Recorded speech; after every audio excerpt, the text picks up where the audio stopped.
Leandro. Pessoal,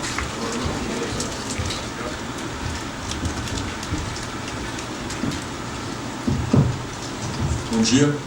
É um prazer estar aqui, essa é a minha quinta palestra.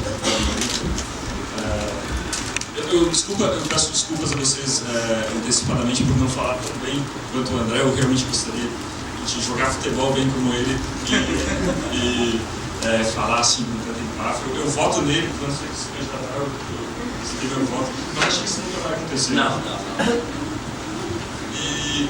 Enfim, gente, eu estou aqui por causa dos livros, né? O Guia Politicamente Correto da História do Brasil, da América Latina, eles deram que falar, né? Venderam bem. Eu não sei se alguém aqui leu. Legal. Uma pessoa pelo menos. Mais um.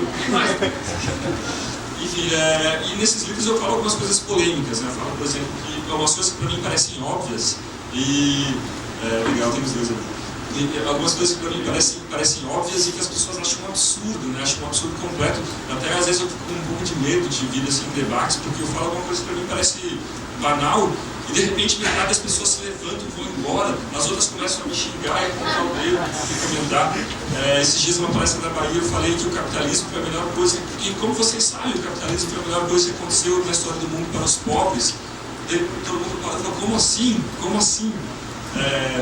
Enfim, e nos livros eu falo, por exemplo, que o Santos Dumont inventou o avião, que o zumbi tinha escravos, o que é ridiculamente óbvio, porque ele é um personagem do século XVII, muito antes dos ideais de igualdade dos seres humanos e tal. Enfim, eu vou tentar trazer algumas dessas afirmações aqui que eu estou colhendo para o próximo livro, que é o Guia Politicamente Correto da História do Mundo. Prometo que esse é o último, depois a gente vai parar com isso. O universo. Do Marx, sei lá. Do Rio Grande do Sul, né? Para os bairristas gaúchos. Mas enfim, eu quero falar dessas polêmicas ligando ao assunto da nossa palestra, né? Que é o Brasil, país do futuro até quando? Olhando aí na história recente, na história do século XX, eu acho que a gente tem quatro mitos, quatro falácias que prendem os países ao passado. Isso ficou muito claro na Venezuela, na Argentina, na Índia. A Índia e a Coreia do Sul, eles tinham a mesma renda per capita há 60 anos. De repente, a Coreia do Sul subiu enormemente e a Índia patinou incrivelmente. Né? Acho que o primeiro grande mito desses é que o pessoal aqui já falou, vocês já devem estar cansados de ouvir sobre isso, que é que o Estado vai resolver todos os nossos problemas. Isso parece uma crença meio religiosa às vezes, né? As pessoas, não sei se tem muita gente aqui que acredita em Deus e tal, mas muita gente está deixando de acreditar, fala, não, eu não acredito em Deus, mas o Estado me salvará. Parece até uma seita mesmo, né? A pessoa acha que o Estado vai fazer tudo. A pessoa mora num lugar, o líder mesmo político, ele posa como algum resolvedor de todos os problemas, né? Mas imagine, por exemplo, um lugar como o Bangladesh. Bangladesh é um país que tem mais ou menos o tamanho do Ceará e tem 155 milhões de habitantes, quase a população do Brasil, né? Se tudo der certo em Bangladesh, se eles crescerem economicamente muito bem nos próximos 20 anos, eles vão ter o PIB per capita de alguém numa favela de Fortaleza. Quer dizer, um lugar extremamente pobre. Imagine um político em Bangladesh ou numa campanha. Adianta esse político falar: o Estado tem o direito, o cidadão tem o direito de ter saúde, educação, o Estado tem o dever constitucional disso e daquilo. Por mais inteligentes, por mais. Sério, eu estou falando sério, digamos que os bengalis escolham um político muito bom, mas por mais dotado que seja esse político, ele não vai conseguir resolver a miséria de 150 milhões de pessoas. Como que se resolve isso, né? Quer dizer, como que se resolve a pobreza, como o Fábio mostrou? Produzindo riqueza. Quer dizer, o país só vai ser rico, o Bangladesh ou o Brasil, que também não está muito abaixo. O Brasil é a sexta maior economia do mundo, o sétimo, mas ele é o 75º em renda per capita, né? Como que se resolve isso? Não vai ser com a iluminação de um político, e sim com o trabalho de cada pessoa, de cada bengali, de cada brasileiro, de cada paulista, de cada cearense, produzindo riqueza, resolvendo a sua vida. O governo, o que ele pode fazer nisso é não atrapalhar. E isso é difícil, pessoal, porque ele sempre atrapalha. Tem uma frase muito boa que é assim: nunca desconfie da capacidade do governo de piorar o que já é ruim. Quer dizer, uma atitude que se fez muito, por exemplo, no século XX, foi tirar a segurança do direito de propriedade. Falar, não, temos que tirar desses ricos e dar aos pobres, porque a função social. E o que acontece quando o governo faz isso? Um investimento, uma empresa estrangeira que quer investir no lugar, quer criar empregos, quer botar a economia para cima, ela pensa assim, pô, se eu investir nesse lugar, a minha propriedade pode estar ameaçada a qualquer momento. Então, é melhor eu não fazer isso, porque eu posso perder o meu dinheiro, meus investidores podem perder seu dinheiro. Quer dizer, é uma visão que é um tiro no pé, né? Quer dizer, é um enorme tiro no pé. Eu escrevi esses dias um texto para a Folha de São Paulo sobre o Mazoquistão. O Mazoquistão era o país dos masoquistas, onde as pessoas achavam que a função do governo era acabar com a vida delas, fazer tudo de ruim. E a gente olha, tem muitos exemplos bons disso. Nesses dias eu estava saindo do metrô em São Paulo, estava chovendo, e eu tinha meu guarda-chuva, mas eu vi um cara saindo do metrô sem guarda-chuva. E pensando assim, eu acho que ele deve ter pensado, por que eu faço agora essa chuva? Nisso ele viu um vendedor, um camelô, vendendo guarda-chuva. Eu vi eles travando um negócio visual, né, assim, né? 5 reais. E o camelô estava chegando, estava se aproximando, o cidadão estava pensando, pô, beleza, vou me dar bem. Nisso o camelô deu um passo atrás, porque ele viu um fiscal da prefeitura e foi para o outro lado, porque ele podia correr o risco de ter todos os seus guarda-chuvas apreendidos. Quer dizer, uma pessoa quer voluntariamente comprar um guarda-chuva, a outra quer voluntariamente vender. Por que precisa ter uma terceira parte no meio desse negócio? Não dá para entender de forma nenhuma.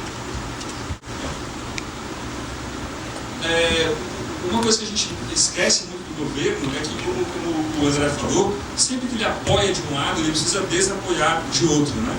Se ele dá dinheiro para um lado, ele precisa tirar dinheiro de outro. Isso fica muito claro no Bolsa Família. O Bolsa Família é muito conhecido, um programa que muita gente gosta. Não é o maior dos meus problemas. O governo acho que tem problemas muito maiores.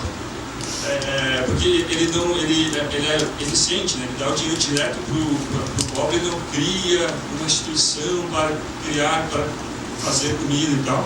A gente já vai falar mais sobre isso à frente, mas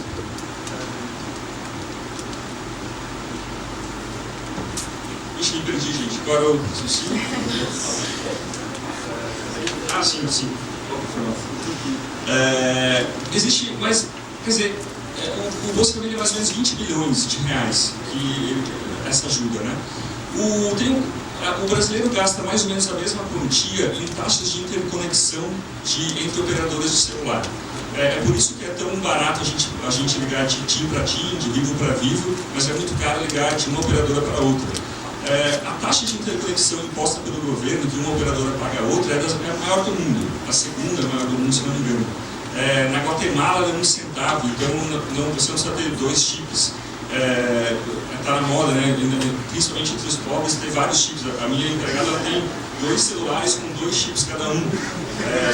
E faz uma confusão, ela nunca sei para qual número eu devo ligar para ela.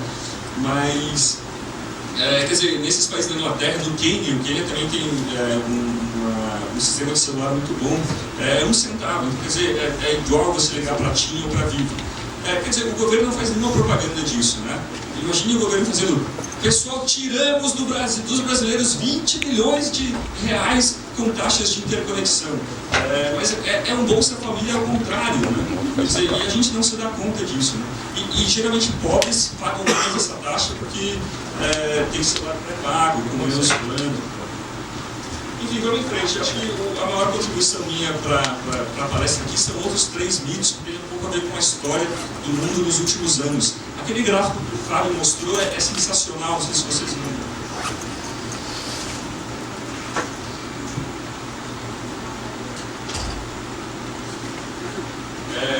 Tem um gráfico muito semelhante com a população mundial. até 1700, mais ou menos, a população do mundo crescia 3% por século. De repente, em 1700, ela começou a explodir. Muito assustador, né? Como a gente imagina no gráfico. Imaginem vocês, alguém que vivia em 1600, mais ou menos. Imagina, em 1600, 95% das pessoas, ou até mais, eram miseráveis. E você fica sabendo que a população, de repente, ia explodir, ia crescer muito. Provavelmente a gente ia falar o seguinte: olha que absurdo, agora já não tem comida. Imagine 1600, imagine se a população triplicar, dobrar ou triplicar. É claro, vai faltar muita comida. O que aconteceu desde a Revolução Industrial para cá é que não só a população aumentou, como a produção de comida também, o consumo. Os médicos diziam que 900 calorias, ou equivalente a 900 calorias, era suficiente para alguém se alimentar antes da Revolução Industrial. Hoje é 2.000 calorias e a gente não consegue comer só isso, né?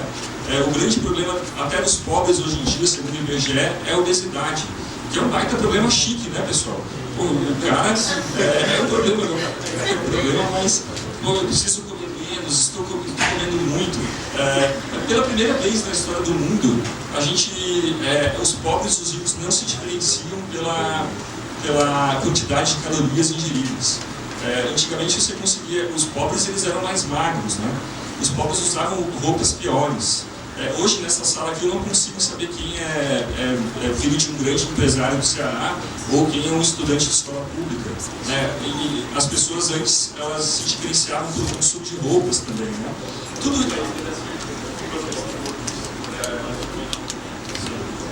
falando que não existem gordos em Cuba, por exemplo, né? Muita gente fala, não, ótimo, é o Ministério da Saúde de Cuba. Mas enfim. Tem comida mesmo. Enfim, tudo isso começou por causa da Revolução Industrial, né? Quer dizer, do início do capitalismo, os holandeses inventaram o capitalismo, depois a Inglaterra copiou muitas dessas invenções. E, de repente, a Revolução Industrial começou uma coisa inédita na história do mundo, que é produzir coisas para os pobres. Até então, os produtos eram feitos de modo artesanal, por grandes artesãos, para os grandes senhores, para os grandes lords, né, para os ricaços. E, de repente, as fábricas começaram a fazer coisa barata, de qualidade pior, para pobre. Isso fez claro, por exemplo, uma pessoa que usa sapato, que usa roupa, não pega tanto resfriado, tantas doenças, que tem mais comida, ela morre menos, né? Isso gerou um grande problema, na verdade, para a Inglaterra, porque de repente as cidades ficaram infestadas de pobres, né? De gente que estava ali se virando para sobreviver. O que não se sabia na época é que aquelas pessoas elas morriam antes de completar um ano de idade. E de repente elas não morriam mais, elas eram adultos se virando para continuar tendo o que comer, né? Deixa eu interromper para dizer uma coisa interessante. Eu vi recentemente uma matéria na Folha que mostrava que no interior do Nordeste, famílias que não tinham água encanada, porque o saneamento básico é monopólio estatal, o Estado não consegue ainda levar saneamento básico para todas as famílias, elas tinham TV, LCD, TV a cabo e máquina de lavar.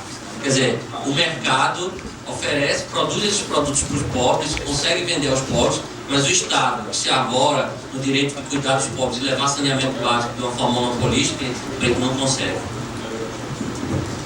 Exatamente isso. Tem uma frase muito horrível que é assim: se você coloca o Estado para distribuir areia no deserto do Saara, em 5 anos vai faltar areia. Mas vamos lá. Naquele caos todo que eram as grandes cidades da Inglaterra, né, cidades que antes tinham uma ordem natural, hierárquica, pobre tinha seu lugar, rico tinha seu lugar, e de repente essas cidades ficaram infestadas de gente, de operários. Muita gente olhou para isso e falou, pô, isso é ruim, é horrível o que está acontecendo aqui. O Engels, né, aquela visão que a gente tem da Revolução Industrial como uma época terrível, as crianças eram exploradas nas máquinas e tal, ela vem muito disso, né, de você olhar sem saber o que estava acontecendo abaixo daquela superfície, né. E tem uma frase do Mises, o André sugeriu alguns livros, eu preciso dizer que o livro que ele sugeriu é muito chato, do Hayek, para mim esse é um livro chatíssimo. É um livro importante, claro, mas eu prefiro As 6 Lições, do Ludwig von Mises. É um livro muito bom, você lê em um fim de semana. Vamos trocar a Caminho da Servidão por 6 Lições, tá bom. Realmente é muito melhor. Leia um ano, depois começa pelas 6 lições, depois leia o Caminho da Servidão. E o que o Mises fala sobre a Revolução Industrial é o seguinte, eu já disse aqui na verdade. O fato marcante da Revolução Industrial foi de ela ter iniciado uma era de produção em massa para atender às necessidades das massas. Os assalariados já não são mais pessoas trabalhando exaustivamente para proporcionar o bem-estar de outras pessoas. São eles mesmos os maiores consumidores das fábricas, do que as fábricas produzem. A Revolução Industrial causou uma revolução tão grande na sociedade que muito rico ficou brabo com o consumo dos pobres. Quer dizer, antes, como eu falei aqui, antes as roupas diferenciavam quem era rico e quem era pobre. E de repente essa diferença começou a minar. Muitos senhores feudais, senhores de terras e lords, eles tentaram impor leis para proibir os pobres de consumir. É mais ou menos o que se faz hoje com táxis, por exemplo. Parece que o objetivo da lei é proibir que pobre pegue táxi. É absurdo o pobre pegar táxi. Mas, então tem um jesuíta do século XIX, do século XVIII, que falou o seguinte: ele propõe essa lei para proibir os pobres de consumirem, dizendo que a Revolução Industrial estava causando uma confusão nos degraus e classes criadas por Deus, quando um homem de classe inferior não consegue ser inteiramente diferenciado de um nobre. Quer dizer, essa é a visão totalmente diferente daquilo que a gente conhece, né, gente? Que o capitalismo traz miséria. Se vocês colocarem no Google capitalismo, no Google Images, sai umas coisas horrendas, sai gente morta. Tem uma que eu gosto muito, que é de um moedor de carne, onde entram pessoas e do outro lado sai uma gosma bizarra. E o que a gente tem hoje é que os grandes problemas do capitalismo é que ele deu certo demais, né? Não sei se vocês vão concordar comigo, mas posso mudar essa frase para o seguinte: o grande problema é o consumo excessivo, né? As pessoas têm comida, a comida ficou barata demais e as pessoas ficaram obesas. A gente tem carros demais que nem os urbanistas mais pessimistas pensaram que a gente teria, né? Quer dizer, mesmo em São Paulo você tem as marginais, elas têm 9 pistas, 9 faixas, e mesmo assim engarrafa. A gente tem lixo demais causado por muita embalagem, por muitas coisas. Quer dizer, é uma abundância. E é engraçado, ontem mesmo eu vi uma amiga minha que era pobre e conseguiu um bom emprego, se deu bem, no seu celular, no seu smartphone, no seu smartphone, falando mal do capitalismo, do consumo de internet portátil, falando mal do capitalismo de merda, que não sei o que, desculpa a expressão. Mas, quer dizer, só foi o capitalismo que deu ela não só essa liberdade de poder falar o que quiser, mas todos esses produtos, né, que jamais existiriam sem isso. Enfim, acho que um outro grande mito, gente, que é muito parecido com esse terceiro e o quarto, eles são quase excludentes, quase contraditórios.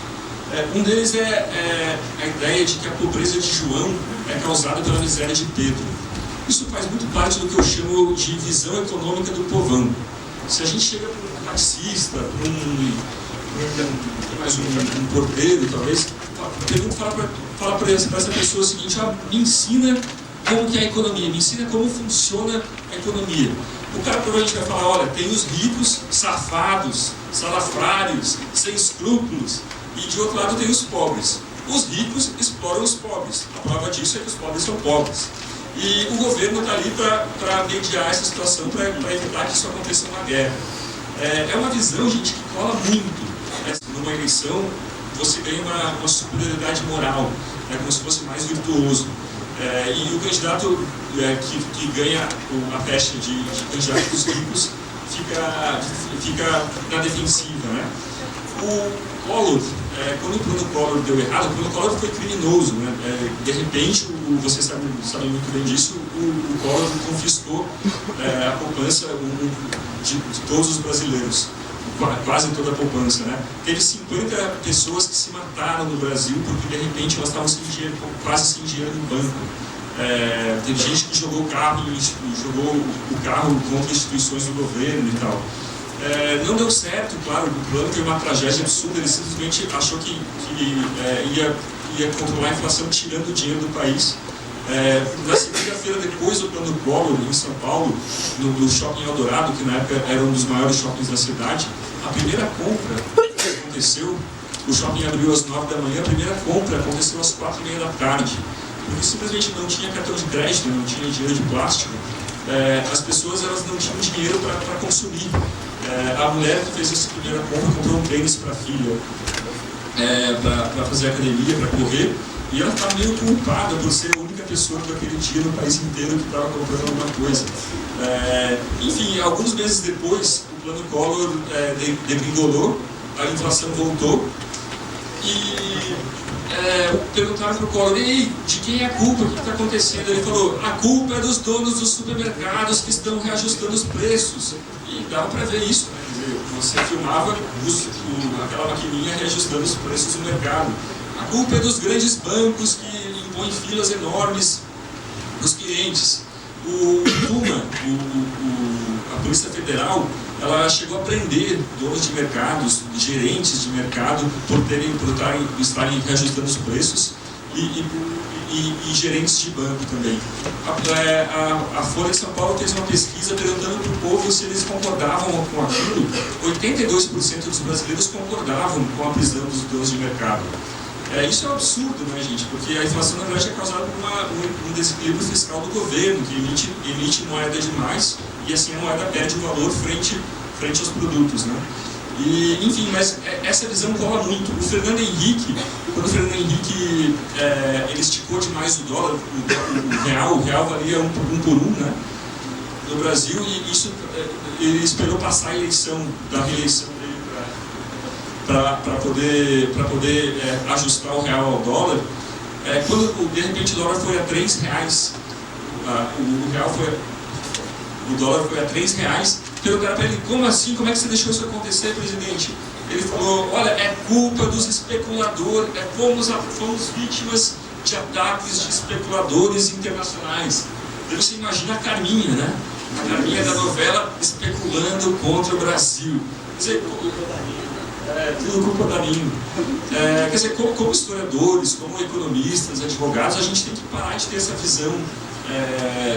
visão simplista da realidade, né? Quer dizer, a realidade é muito muito mais complexa que isso, que um lado é do mal, o outro lado é do bem. O ano de 2007 mostrou isso muito bem, né? Não sei se vocês lembram, era um ano que estava todo mundo comprando tudo, assim, era impressionante ver as pessoas consumindo. Foi o ano que mais milionários da última década, foi o ano que mais milionários surgiram no Brasil. Teve dados de 30 mil novos milionários que surgiram de repente. Também foi o ano que a Bolsa de Valores mais subiu. E também foi o ano que os pobres mais saíram da pobreza, que a classe média mais engordou. Como que isso é possível, gente? Segundo aquelas teses que a gente aprendeu na escola, aquelas teses marxistas, de que a pobreza de um é explicada pela riqueza de outro. 2007 seria um ano impossível, segundo essas teses, porque os ricos cresceram, os ricos viraram milionários, muita gente da classe média virou rico e muito pobre virou classe média. Ou seja, isso mostra que a gente está tudo no mesmo barco. Se a economia cresce, ela cresce para todo mundo. Isso vai muito contra aquele discurso de que o Estado grande é importante para os pobres. Na verdade, a melhor coisa para pobre é crescimento econômico. Se você tem mais vagas de emprego, você pode dar um pé na bunda do seu patrão que te paga pouco e conseguir uma vaga melhor. Quer dizer, é isso que a gente vê na história do mundo, né? Bom, eu estou falando aqui bem de ricos. O André falou que nada a ver liberalismo com ricos. Eu também concordo. Que, na verdade, gente, o grande mito é a gente achar que rico é a favor de mercado, de capitalismo. Pense na Chevrolet, por exemplo, nas fábricas de carro brasileiras. O camarada produz um Corsa sem airbag, 1.0. Uma empresa coreana, ou sei lá, uma empresa chinesa, qualquer uma, poderia trazer um carro para o Brasil por R$15 mil, com 8 airbags, com muito melhor potência, e um carro que não parece que a gente está pagando um castigo quando está dirigindo. Quer dizer, num capitalismo de verdade, a pessoa ganha mais dinheiro, a pessoa ela ganha dinheiro, ganha recompensas, oferecendo um serviço melhor por um preço menor. É por isso que a gente tem hoje tudo. Se vocês olharem nos bolsos, nas bolsas aqui das mulheres que estão aqui, a gente tem no nosso corpo coisas que milionários de um século atrás, de 50 anos, achariam incrível e jamais teriam. Por que isso é possível? Porque alguém inventou para ganhar uma grana, para rachar de ganhar dinheiro, inventou uma caneta sem tinteiro, por exemplo. No início essa pessoa cobrou muito caro por isso. Veio um concorrente e falou, pô, eu posso produzir a mesma coisa por um preço menor, por um preço um pouco menor. Veio um terceiro e falou, não, vou diminuir um pouco e continuar a ganhar dinheiro. Tem um economista que fala que o capitalismo é uma grande conspiração para reduzir a zero o lucro dos produtores. Quer dizer, uma pessoa inventa um negócio, outra faz melhor e mais barato, melhor e mais barato, melhor e mais barato, melhor e mais barato, até que vira zero. Vidro, muita gente, a história do vidro é bem conhecida. Vidro é uma coisa caríssima há alguns séculos, né? Tem relatos do Brasil de um homem que trocou um sítio por um jogo de copos, de copos e uma jarra de vidro, né? E hoje a gente compra um copo, nem precisa comprar, né, gente? Vem com requeijão, né? Um copo de vidro. Eu, pelo menos, é atestado de pobreza, né? Teve um copo de requeijão. As brasileiras só tem um copo de requeijão. Enfim, quer dizer, no capitalismo, para você se dar bem, você tem que oferecer serviços melhores por um menor preço. E isso gera uma luta incessante por inovação e por barateamento das coisas. Se você é um grande empresário e está cansado de entrar nessa concorrência, o que você faz? Você pode fechar a sua empresa e falar, puta, eu estou cansado, toda hora tem que fazer uma coisa nova, diferente. Ou você pode se aliar ao governo. Você arranja um amigo do governo e fala, arranja uma lei aí para mim, para deixar esses concorrentes de fora. Arranja uma barreira alfandegária para que os carros coreanos cheguem aqui por R$35 mil. Para quem não tem dinheiro tenha que engolir esse meu corsinho. Entende, gente? Quer dizer, a melhor coisa para grande empresário é capitalismo de Estado, né, que se chama. É ter barreira, é ter um governo que possa ajudá-lo. Esses dias, a primeira palestra que a gente deu nessa série que eu participei foi na Universidade Positivo, uma universidade linda em Curitiba. E a Positivo Informática, né, do mesmo grupo, ela é a maior montadora de computadores do Brasil e ela só existe por causa de barreiras alfandegárias, porque o governo não deixa chegar aqui computador, iPhone mais barato. Eu falei nessa palestra o seguinte, olha, se a Positivo Informática existe por causa de barreira alfandegária e não por oferecer bons produtos, ela deve morrer. O reitor ficou meio bravo comigo, né? Deu um sobressalto, um solavanco. Mas, quer dizer, é isso, né, gente? Quer dizer, a gente tem muito isso no governo, né? Como os amigos falaram, de grande empresário tentar uma bolsa empresária, conseguir um desconto, uma barreira, uma facilitação de algum jeito. Na verdade, o governo acaba condenando essas pessoas, né? Porque se você tem uma proteção contra concorrentes, você não tem nenhum incentivo a inovar. E uma hora, mesmo com o governo querendo ou não, essa concorrência vai ser destruída. Né? Algum produto melhor vai chegar aqui e você não vai estar preparado a isso. É muito melhor expor o fabricante brasileiro à concorrência para incentivar a inovar, a investir em pesquisa e tudo isso.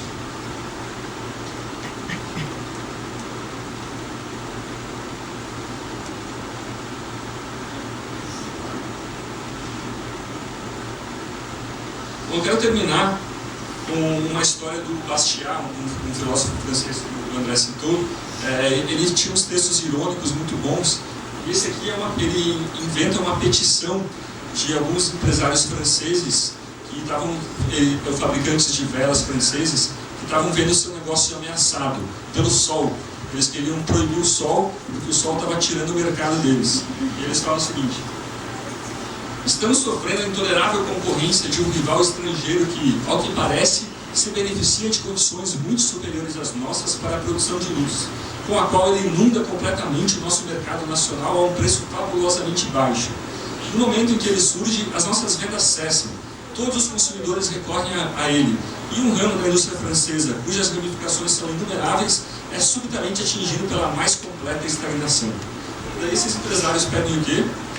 Pedimos encarecidamente, pois, a gentileza de criarem uma lei que ordene o fechamento de todas as janelas, clarabóias, frestas, gelosias, portadas, cortinas, persianas, postigos e olhos de boi. Numa palavra, de todas as aberturas, buracos, fendas e fissuras pelas quais a luz do sol tem o costume de penetrar nas casas, para prejuízo das meritórias indústrias das quais tanto nos orgulhamos. Quer dizer, pense bem, se isso acontecesse, se proibissem as pessoas de abrir as janelas das casas durante o dia, provavelmente a venda de velas aumentaria. A arrecadação do governo em cima do consumo de velas também aumentaria. Haveria mais dinheiro para a educação, mais dinheiro para a saúde. E se você fosse contra essa lei, as pessoas iam falar, mas então você é contra a educação, contra a saúde. Quer dizer, não tem nada disso, é simplesmente um absurdo, um atentado à liberdade, proibir que as pessoas escolham qual carro elas querem, se elas querem abrir a janela ou não, etc. Um abraço, é isso, gente, obrigado.